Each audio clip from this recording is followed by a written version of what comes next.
Hello, welcome everyone. Today we are doing Mathematics Paper 1 Non-Calculator 2021 EDEXCEL. Let me start with the first question. It's a non-calculator, that means you're not supposed to use calculator. Solve 7x minus 27 is less than 8. We solve inequalities just like how we solve equalities. Equations, that means exactly transposing, cross multiplication, everything remains same. Only the difference between the inequalities and the equation is that in equation you will get one value. For linear equation I'm saying you will get one value for x, whereas in inequality you will get a range for x.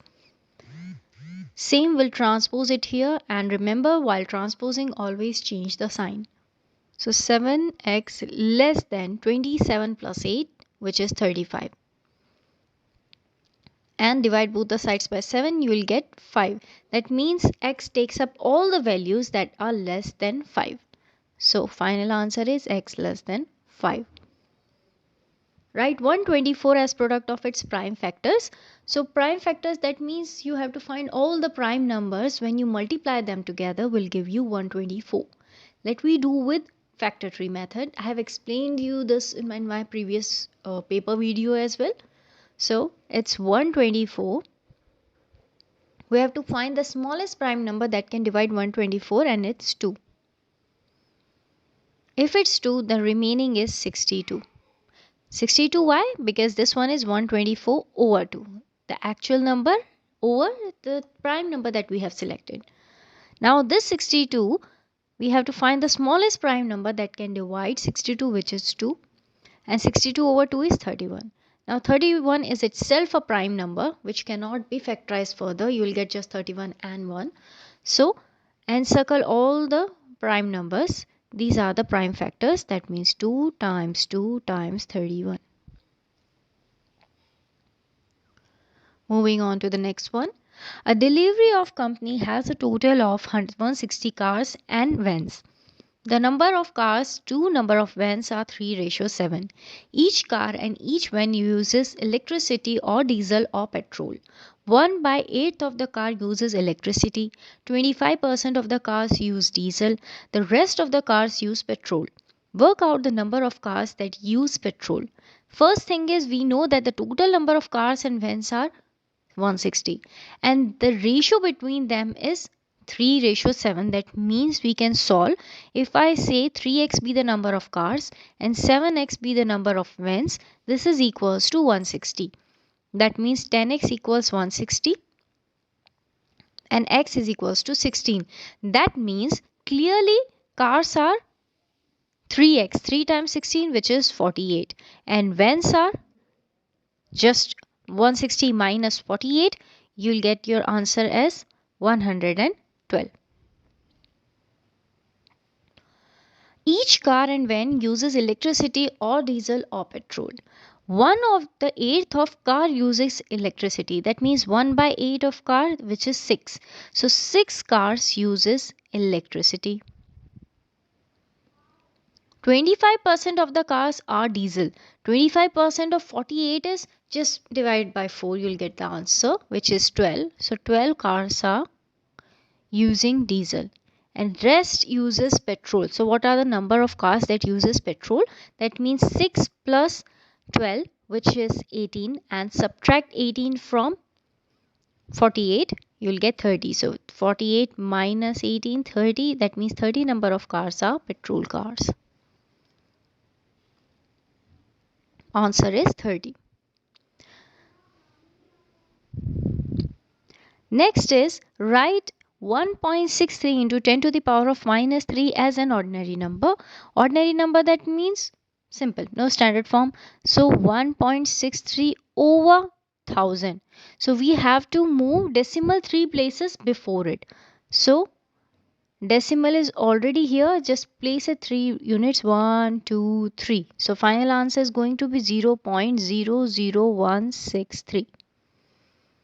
Write down 438,000 in standard form. See, the simplest way is, first separate it out. There are 3 zeros, so I can write 438 into 10 to the power of 3.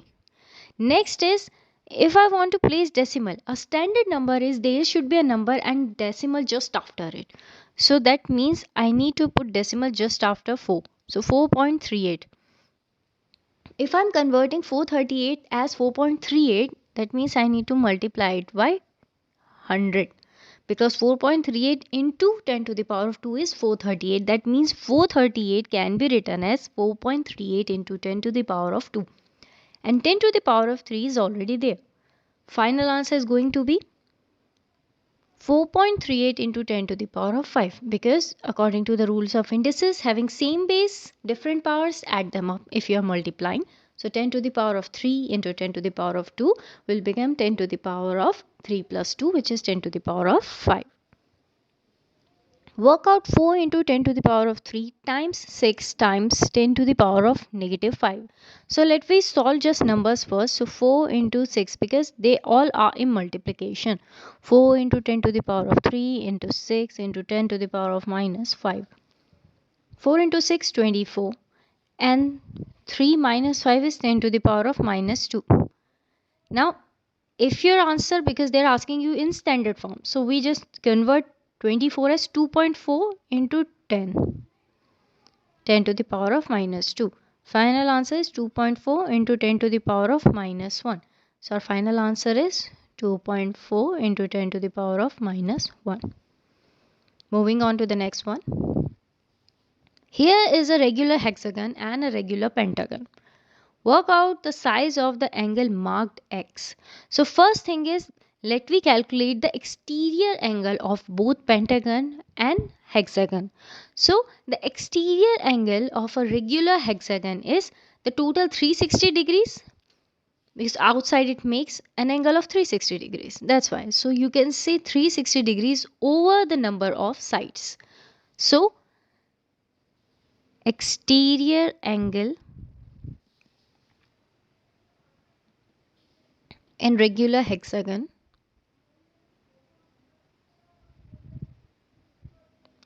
360 over 6, which is 60 degrees, and exterior angle in regular pentagon is 360 over 5, which is 72. So this is going to be the regular exterior angle.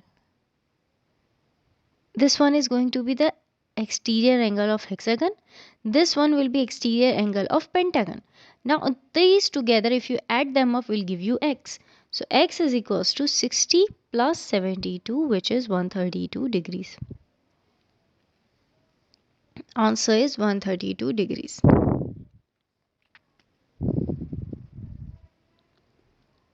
Sixth A.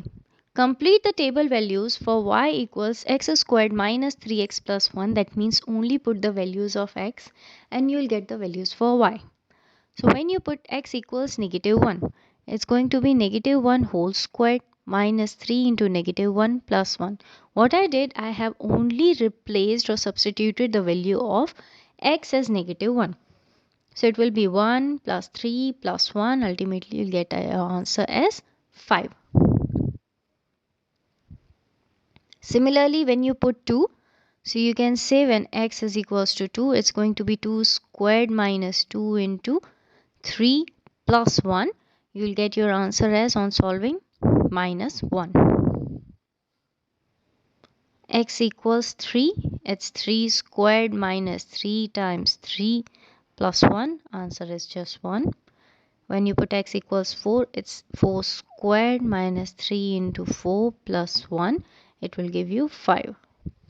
Now using these values, on the grid you have to plot the graph that ranges from negative 1 to 4. So when x is negative 1, y is 5. That means here.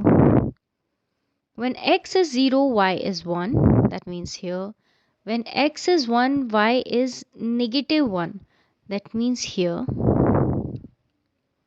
When x is 2, y is negative 1. That means here. When x is 3, y is 1. Here. And when x is 4, y is 5. That means here. Now if you join them together,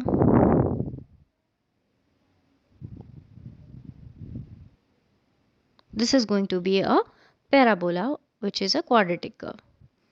Using your graph, find an estimate for the solution of equation x squared minus 3x plus 1. See, for graph, that means solution, root of a particular equation. That means you're finding those values for x for which y is 0.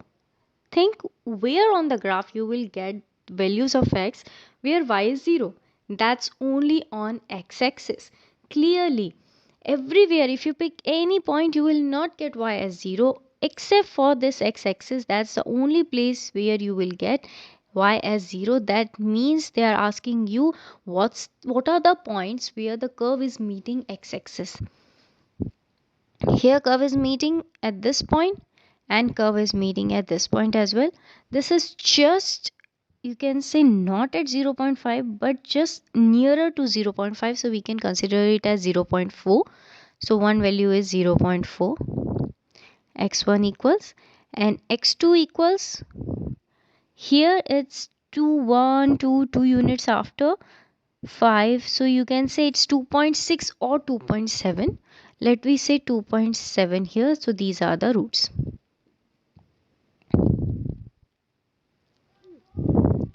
Solving question number 7.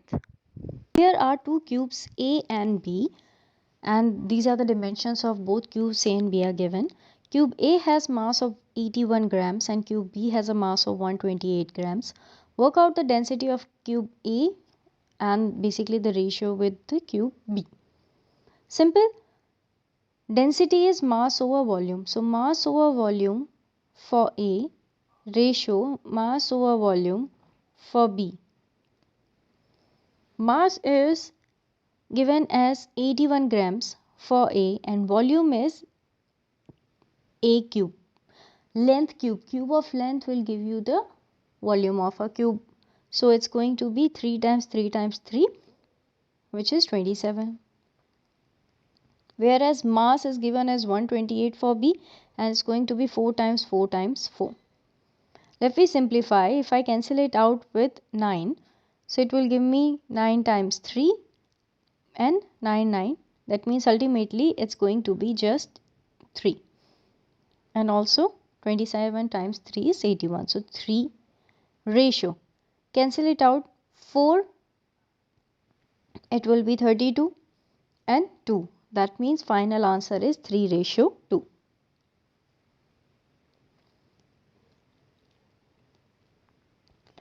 The table shows the amount of snow in centimeter that fell each day for 30 days and the whole table is given. Work out an estimate for the mean amount of snow per day. So we have the value of the class interval. First we need to calculate midpoint. So let me draw a column for midpoint.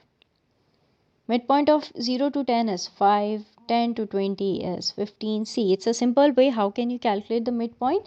Add the two class limits and divide by 2. That means 10 and 20. The limits for any, if you are calculating the midpoint of two coordinates as well, add them up and divide by 2. So 10 plus 20 over 2, that will give you 15 as the answer. Next is 25, 35, 45. This is, you can say F and this is X. Let me make a column for X effect. That means multiplying the midpoints and the frequency. So 8 times 5 is 40. 15 times 10 is 150. 25 times 7 is 175. 35 times 2 is 70. And 45 times 3 is 135. Now, estimated mean. Mean is equals to sum of Fx over sum of F. So sum of Fx we have to write here. Sum of Fx, that means add them up. 40 plus 150 plus 175 plus 70 plus 135, which is 570. And sum of all frequency. 8 plus 10 plus 7 plus 2 plus 3, which is 30. So ultimately 570 over 30, which will give you 19 as the answer. So 19 centimeter is the estimated mean. Now, many times you will find a question why this is called an estimation of mean, because we are not sure For the frequency, it's given as a table shows the amount of snow in centimeters that fell each day for 30 days. That means basically it's the amount of snow. That means from 0 to 10 centimeters, the frequency was that fell each day for. That is the frequency. But we don't know exactly what was the actual value, whether it was 4 centimeter, 3 centimeter. We have just a particular range, and that's why it's called estimated mean. Next is a cube is placed on the top of a cuboid as shown in the diagram to form a solid. The cube has edge of length 4 centimeter. The cuboid has dimensions 7 centimeters by 6 centimeters by 5 centimeter. Work out the total surface area of the solid. Now, the cube is placed on the top of a cuboid and we have to find the total surface area. That means surface area, the surfaces that you can see. So, for sure, what all surfaces can you see? We are starting from the cube that is placed, this cuboid that is placed below it. For this cuboid, we are able to see 6 surfaces, but for the top one, it's only this part we can see, not the complete one. For other 5 parts, we can see the complete surface. So let me find the area of cuboid, area of 5 surface of cuboid. That is 7 times height is 5. So 7 times 5 the front and 7 times 5 the backward. So 7 times 5 plus 7 times 5 plus the side wall 6 times 5, and similarly this one is also 6 times 5. So 6 times 5 plus 6 times 5, and the bottom one this 7 into 6. So this will give you 35 plus 35 plus 30 plus 30 plus 42. So 70, 100, 130, 172. So 172 centimeter squared. This is the area of the surface, the 5 surface. Now let me find the area of this one that shaded with the purple. So the top one has area of 7 into 6. But this part is excluded because this part we cannot see. If this part we cannot see, that means minus 4 times 4 because it's basically a square. So 42 minus 16, that we need to add it here. So 172 plus area of top surface. So 172 plus 42 minus 16. This is important. Okay, let me just write this one right as it is because we need to add the other 5 surfaces as well, and each surface has a surface area of 16 centimeter squared because 4 times 4. So 16 into 5 plus area of 5 surfaces of cube.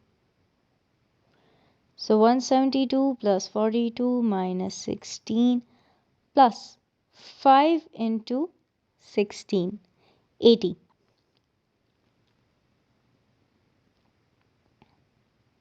So this will give you the total surface area. So when you add this up, it will give you answer as 278. So now answer is 278 centimeters squared. Moving on to the next question. The table shows the information about the profit made each day at a cricket club in 100 days. And this is the table. Complete the cumulative frequency table. Cumulative frequency, that means we need to keep on adding the previous frequencies. So here 10, the first one is just 10. Next is going to be 10 plus 15, these two together. So 10 plus 15 will give you 25. Now next will be 25 plus 15 plus 10. Already 10 plus 15 is 25 we have written. Add 25 to it, will get 50. Now the sum of these three is already 50, add 30 to it. We are just keep on adding the all previous frequencies. So this one is 50, so add the next one will give you 80. Then next the 5 with the sum of all previous frequencies 85, and finally 100. So sum of all frequency is 100. On the grid, draw a cumulative frequency graph for this information. On x-axis it's profit and on y-axis it's cumulative frequency.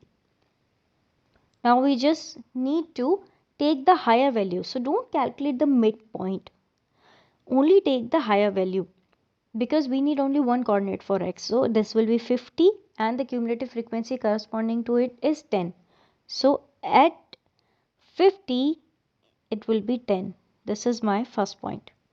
Second point is going to be 25 for cumulative frequency and x will be 100.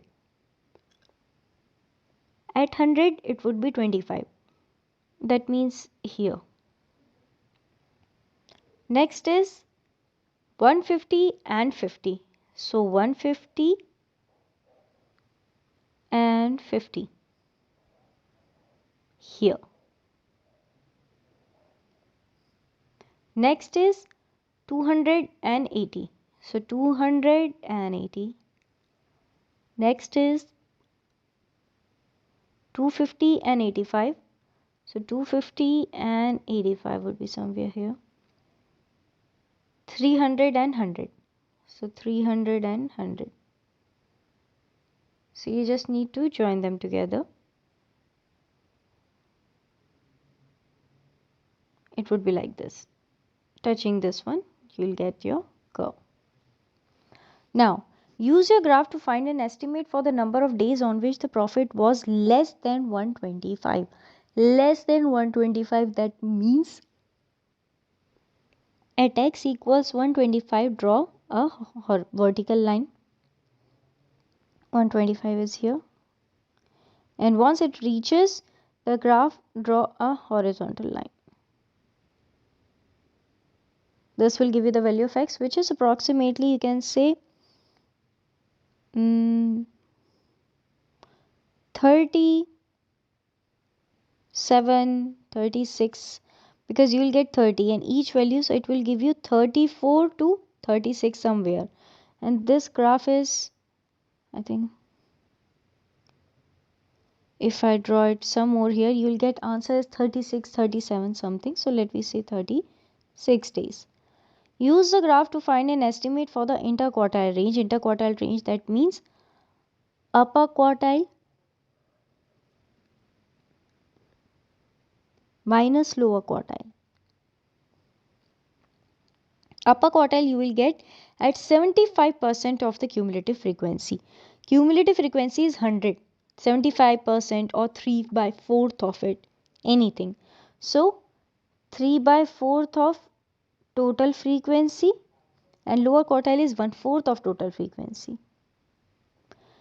So 3 by 4th, that is 75. So draw a horizontal line.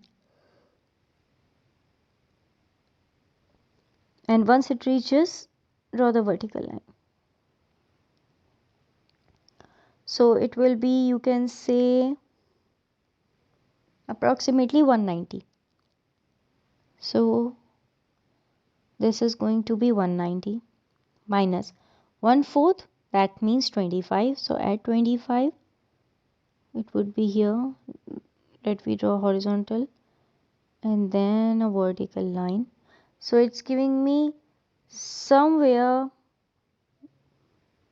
100. Yeah, it's almost, you can say 100 we are getting. So 100, interquartile range is going to be 90. Mac has some sweets in a bag. The sweets are lime flavored or strawberry flavored or orange flavored. In the bag, the number of lime flavored sweets to the number of strawberry flavored sweets to the number of orange flavored sweets is 9:4:x. Cormac is going to take a sweet from the bag. The probability that he takes a lime flavored sweet is 3/7. Then you have to find the value of x. That means let me say the number of lime be 9y, lime flavored. Then strawberry will be 4y and orange will be xy. So probability that he takes a lime flavored sweet will be lime flavored sweet over total number of sweets is equals to 3 over 7. Lime flavored is 9y. Add it. This will give you 13y plus xy. Because what's probability? Probability of picking lime is number of lime flavored sweets over total number of sweets. So lime flavored sweet is 9y and total sweets are 13y plus xy equals 3 over 7. Cancel out y and y, you'll get 9 over 13 plus x equals 3 over 7. Cross multiply. This will give you 9 times 7 which is 63 is equals to 13 times 3 9 plus 3x. Bring it here. So 63 minus 39 is equals to 3x, which is 24 is equals to 3x and x is going to be 8. So what's the value of x? Value of x is 8.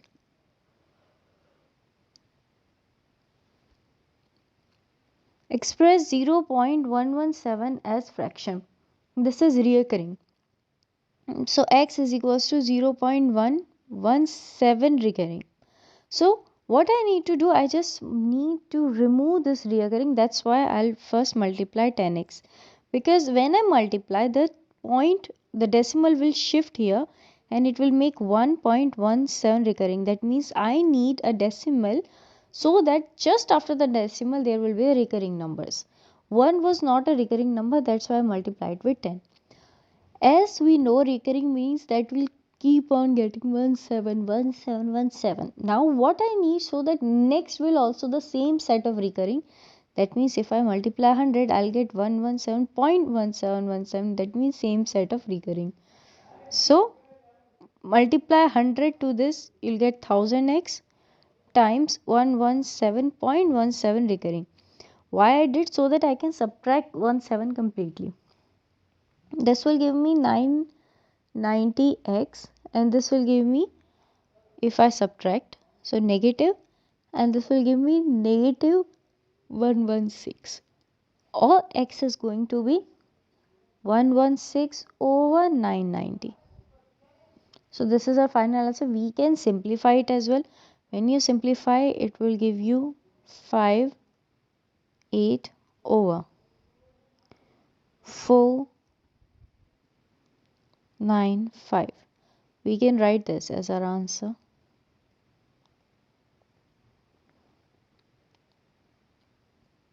A single right angle triangle is formed by the diameters of these three semicircular regions A, B and C. Show that area of region A is equals to area of region B plus C. So area of region A plus area of region B plus area of region C, and that we have to show. Area of a circle is pi r squared. That means area of semicircle will be pi r squared over 2, because semicircle is none another than divided by 2, that is half of a circle. So it says that right angle is formed by diameter of these three semis. So now this one, these three sides of a triangle are actually diameter of each circle. So let we say this be radius of A. So this is going to be 2r of A, 2r of B and 2r of C. When I apply Pythagoras theorem, I'll get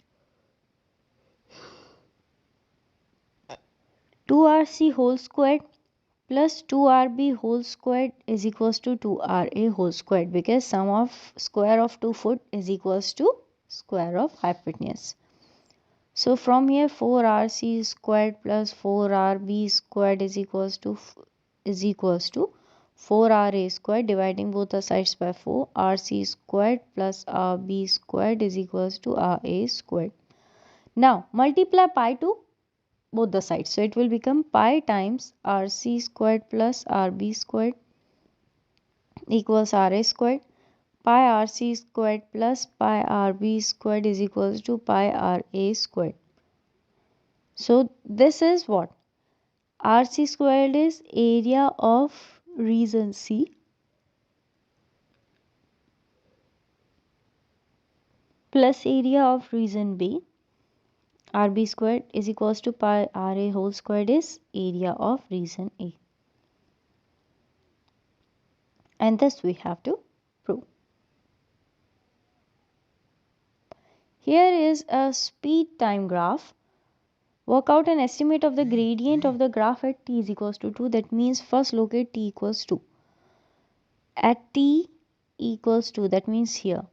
And tangent is going to be a straight line touching this point. And this is going to be the tangent. Well, not drawn perfectly. Let me try. So estimate the gradient of this one. For this gradient, we need to take two values of x so that I can calculate gradient, because gradient is y2 minus y1 over x2 minus x1. That's why we need two different points. Let me take the first point itself as where t is equals to 2. So at t is equals to 2, x was, you can say,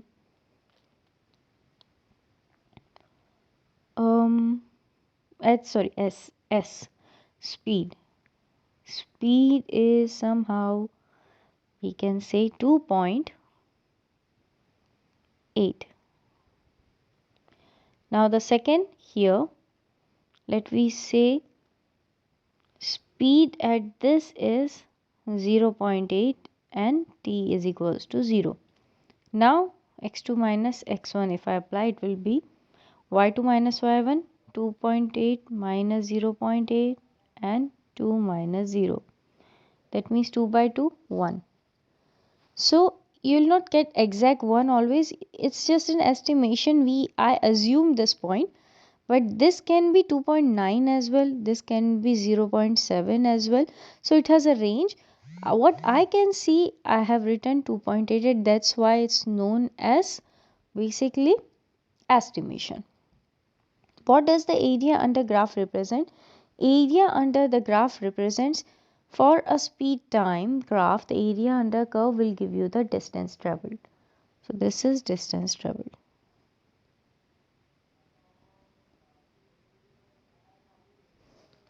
Next, A, B, C are the points such that vector A to B is 3A plus 4B. Vector A to C is 15A plus 20B. Prove that ABC lie on a straight line. If in a vector you want to prove two lines being parallel, two lines are in a straight line, so you have to prove that one is lambda of BC. Here AB, that means A, B, C are lying, so you can say one line AB is lambda times of BC. It can be 2 times, 3 times, 3 by 4th times. And the same condition is when they both are parallel. So even we can prove this one as when AB is something of AC, like twice, thrice of AC. So you will get the answer. Because we have the value of AB and AC, we just need to prove whether they are scalar multiplicative of each other or not. So vector A to B is 3A plus 4B. Vector A to C, if I take out 5 out as common, it will be 3A plus 4B.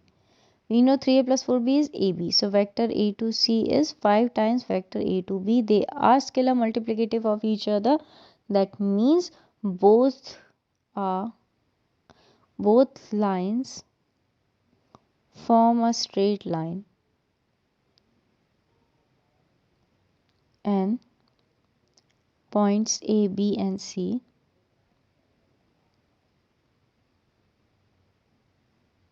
are collinear. Collinear, that means lying on same straight line. D, E, F are 3 points on straight line such that Okay, now DEF. DE is 3E plus 6F. EF is minus 10.5E minus 21F. Find the length of DF, that means length of DF and length of DE, and there basically we have to calculate ratio. So nothing, first calculate DF. DF is what? Just DE plus EF. So 3E minus 10.5 is minus 7.5E plus 6 minus 21 is minus 15F. This is DF. Length of DF is going to be the same, only the difference is if I take out length will be, see this is the value of vector, not the length actually, the scalar one. So D to F is, if I say taking out minus 7.5 is common, this one will be E plus 2F. So this one is DF. Then length of DE is 3E plus 6F. Here take out 3 as common, so 3 times E plus 2F. Okay. Important thing is, as I told you, this is the length. This is vector given, but the length. So this is also be considered as the length, but 7.5 is negative. So answer would be positive because length cannot be negative. So DF over DE is 7.5 times E plus 2F over 3 times E plus 2F. So 7.5 over 3, we have to find ratio. So ratio is 7.5 over 3. This can be written as 5 ratio 2. 5 over 2. Final answer is 5 ratio 2. A first aid test has two parts, a theory part test and a practical test. The probability of passing the theory test is 0.7 and the probability of passing only one of the two parts is 0.36. The two events are independent. Work out the probability of passing the practical test. See, let me see for the practical test. And this being theory. So practical test, the probability of passing practical test is 0. Okay, wait. It says probability of passing the theory is 0.75 and probability of passing only one of the two parts is 0.36. That means we don't know that what is the probability of passing the practical test and what that they are asking. So let we say this one be theory test or this one be practical, whatever we want, and this one be theory. So if this is x, this is going to be 1 minus x. For theory, passing is 0.7, so failing will be 0.25. Similarly, for passing 0.7, failing is 0.25.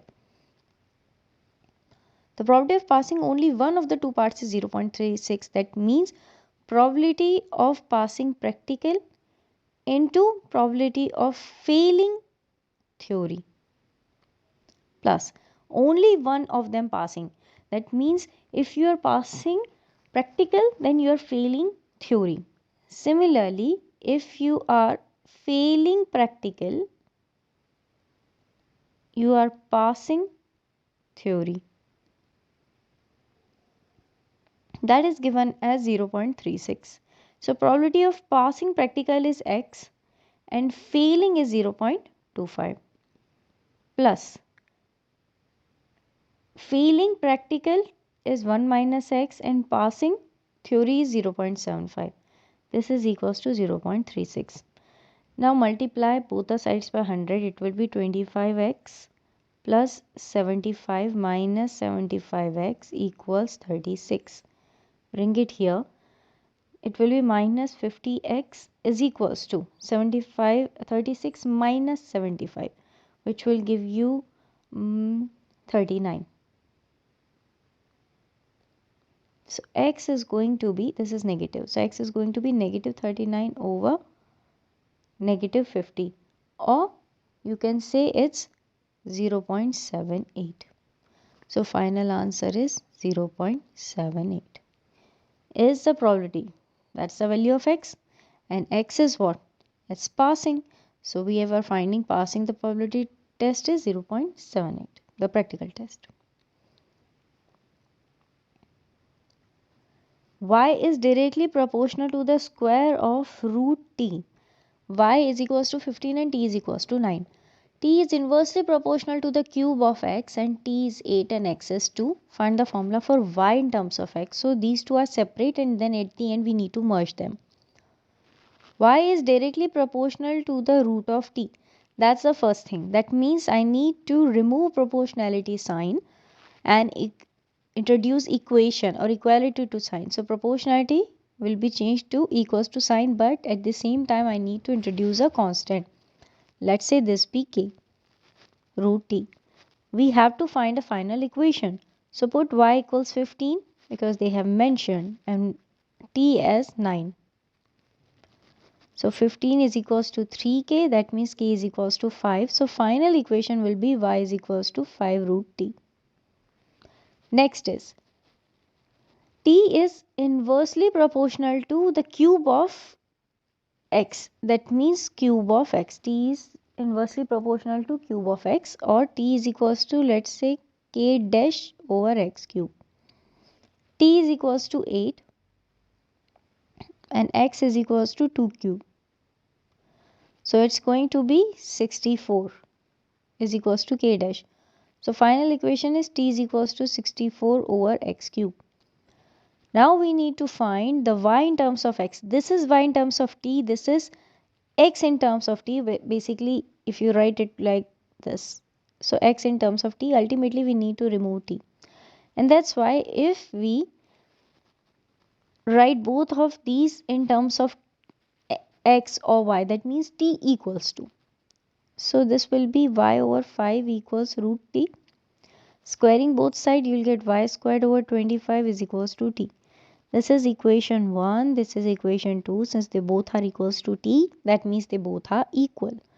So 64 over x cubed is equals to y squared over 25. You have to find the formula of y in terms of x. That means it will be 64 into 25 over x cube is equals to y squared. Now just rooting both the sides, you will get 8 into 5 over x to the power of 3 over 2, or y is equals to 40 over x to the power of 3 over 2. That is the final equation of y in terms of x.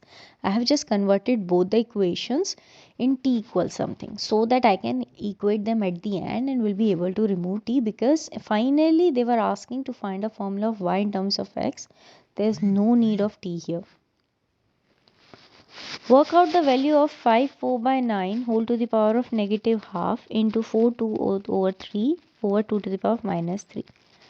So this will be 9 times 5 45 plus 4 49 over 9 negative half into 12 plus 2 14 over 3 whole.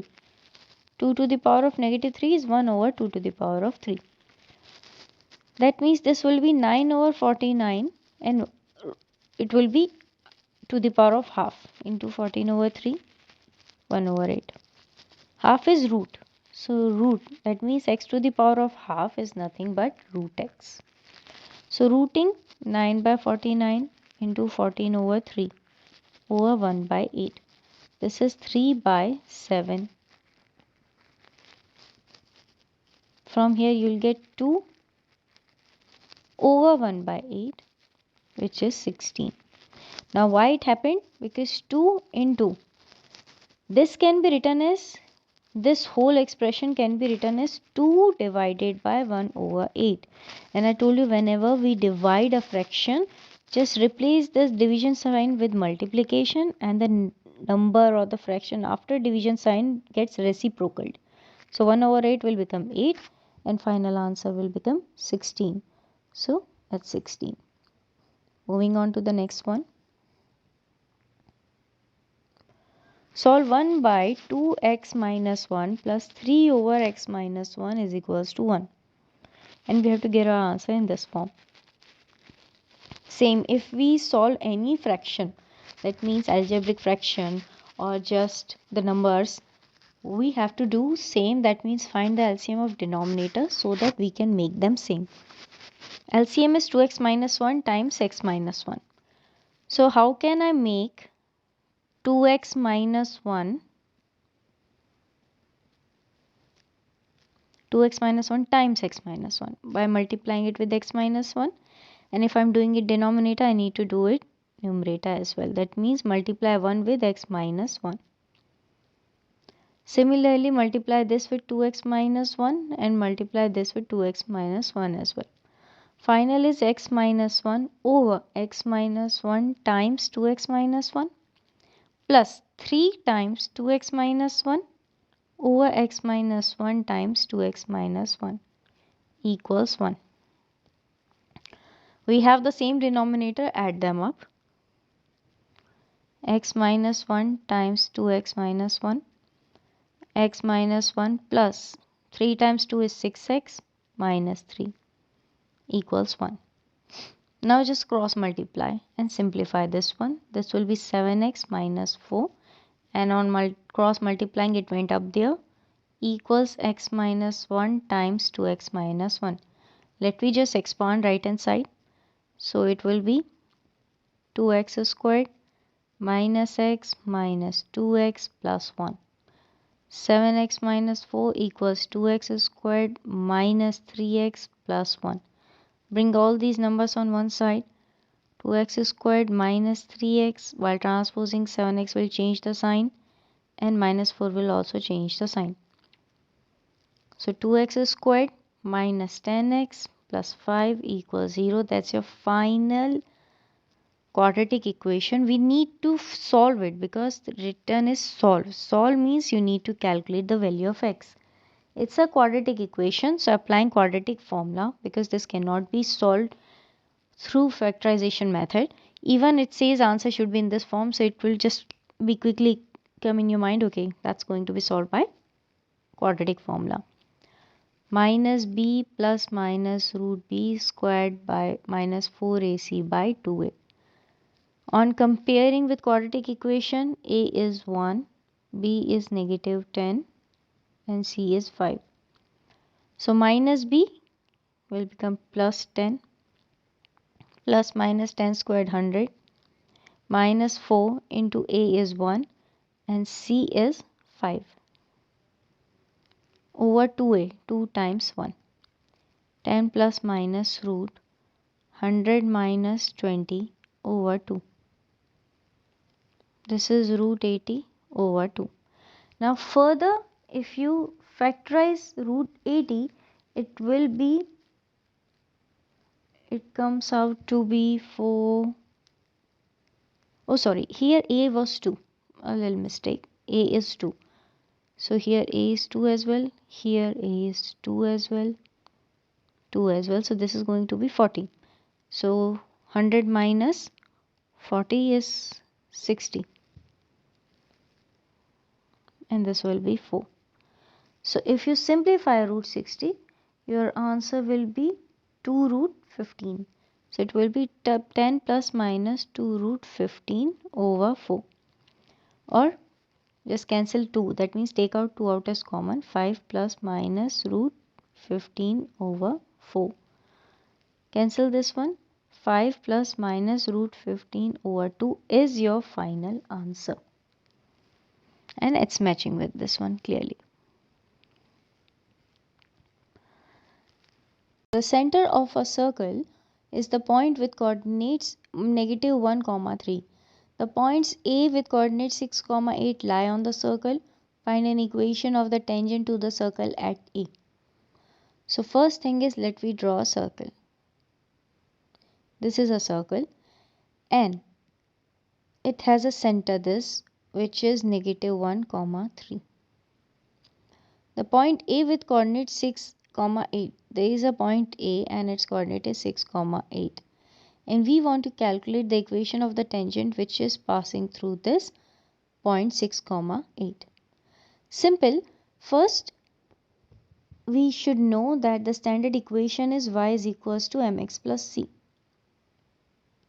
If standard equation is y is equals to mx plus c, that means we should find gradient because m represents the gradient.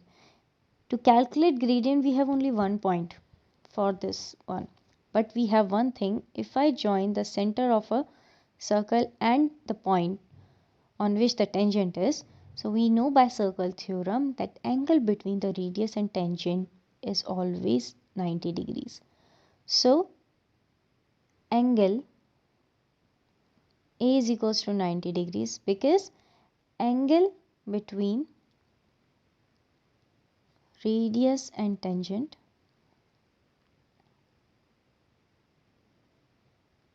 is 90 degrees. If it's like that, that means if the angle between them is 90 degrees, that means line OA and tangent A are perpendicular.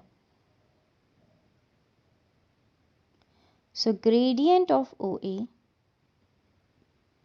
times gradient of tangent is equals to -1. This is the condition when two lines are perpendicular. So gradient of OA is change in y over change in x. So 8 minus 3 over change in x is 6 minus -1 into gradient, let's say m, -1. So it will be 5 over 7. So m is equals to -7 over 5. So y is equals to -7 over 5x plus c. Now put x equals 6 and y is equals to 8. So 8 is equals to minus 42 over 5 plus 6. Bring it there. You will get the final value of c as 8 plus 42 over 5, which will give you 82 over 5. Final answer comes out to be 82 over 5, which is C. Final equation of line will be y is equals to minus 7 over 5x plus 82 over 5. We can end it there, but the question says give your answer in form of ax plus by plus c. That means multiplying both the sides by 5, you will get 5y is equals to minus 7x plus 82, or finally bring all on one side, you will get your answer as 7x plus 5y minus 82 equals 0. This is final equation of this tangent. The diagram shows three circles, each of the radius 4 centimeters. The center of the circle ABC such that ABC is a straight line. That means this ABC is a straight line. Now AB is equals to BC equals 4 centimeters. So AB equals BC is 4 centimeters. This radius we already know, they have mentioned it, right? That they have the radius of 4 centimeter. So which gives idea A, B, C, they are center, and that means we can make triangle or something to get the answer. Work out the total area of the two shaded region. As I told you, whenever you are doing questions for circle in GCSE, either you have to use triangles or the circle theorem and you will get the answer. Now they are asking you to calculate the area of the shaded region. Shaded region, that means this one and this one. If we can find the area of this whole circle and will be able to find the area of this one and this one and subtract, will get the answer. But the question is, how can we find the area of this one, which seems to be a bit tougher. So our first priority is to find this area of this one. If you will find the area of this one, it's easy, you can easily calculate this one, just multiply it with 2 because they are exactly symmetrical. Let me join this together. When I join this together, this will give me clearly an equilateral triangle because AB is 4 centimeter. From center to the point on circumference, this is going to be the radius. And also B, this is the center of this circle now. And center to the radius, this is going to be 4 as well because each one has the same radius, which is 4 centimeter. It's clearly an equilateral triangle. This is a sector. So let me name it so that we can easily understand that. If I'm joining, let I name this BD. So A, B, D. So you can say sector DB is equals to area of triangle sector ADB minus area of triangle ADB. Sector ADB is 360 total over this 160 over 360 because this angle is 60 degree. Now let me see why this angle is 60 degree. Because if we focus on this triangle, I'm talking about this triangle. A to B is radius 4 centimeter clearly. This is length is given as AB is 4 centimeter. Apart from that, A to D is a radius which is 4 centimeter because each one has 4 centimeter radius, and D to B is also a radius of middle circle, so this is also 4 centimeter. So ultimately it's an equilateral triangle, and all the angles of an equilateral triangles are 60 degrees. So that's why angle of the sector is also 60 over 360 into pi r squared. R is 4, so pi 4 squared minus area of this triangle, which is half times 4 times 4 times sine of angle 60 degrees. So this will be 8 over 3 pi minus 4 root 3. If you solve this, you'll get this answer. This is area of this part, this purple part. This purple part is definitely equals to this segment as well. So this is the area of that segment. To calculate this segment as well, it will be times by 2. You will get area of both segment. So area of part ADB is area of both sectors plus area of triangle. Obviously this purple and the middle one green, the area of this triangle, if you add them up, will give you this whole part. You can clearly see. So it's going to be area of this ADB is area of both sectors, which is 2 times, which is 16 over 3 pi minus 8 root 3, plus area of triangle that we just calculated as 4 root 3. So which is 16 over 3 pi minus 4 root 3. Now important thing is, if you have calculated other section, this section, this section, this section are exactly symmetrical to that because all have the same radius, so they are symmetrical. That means you can calculate the whole by multiplying it with 4. So you can say area of 4 parts are 4 times 16 over 3 pi minus 4 root 3. That will be 64 over 3 pi minus 16 root 3. Finally, area of shaded region that I'm writing with green. So area of shaded region is area of a circle minus area of 4 parts. Area of circle is pi r squared, that is 16 pi minus 64 over 3 pi minus 16 root 3. So 16 pi minus 64 over 3 pi plus 16 root 3, when I open the bracket, expand, multiplied it by negative sign. So this will be 48 minus 64, which is minus 16 pi over 3 plus 16 root 3. This will be the final answer. So it's 16 root 3 minus 16 pi over 3 centimeter squared is the area of this required region. Now, this was the last question of this, and I would say that's it for today. In the next section, we'll be doing the second paper of 2021, paper 2. And if you have any doubt, you can go over, again I'm saying, go over the same question, repeat the video, it will help you. If still you need help in a particular area, then You can refer YouTube channel Akzsi Academy's YouTube channel if you need one-on-one live online classes for any subject, whether it's a group or one-on live sessions. You can email us at akziacademy@gmail.com. The sessions are very affordable and it will help you. And you can refer our worksheets, free worksheets that you will can access at Akzsi app, AKZSI app on Apple Store or on Play Store. So that's it for today. Thank you and have a great day.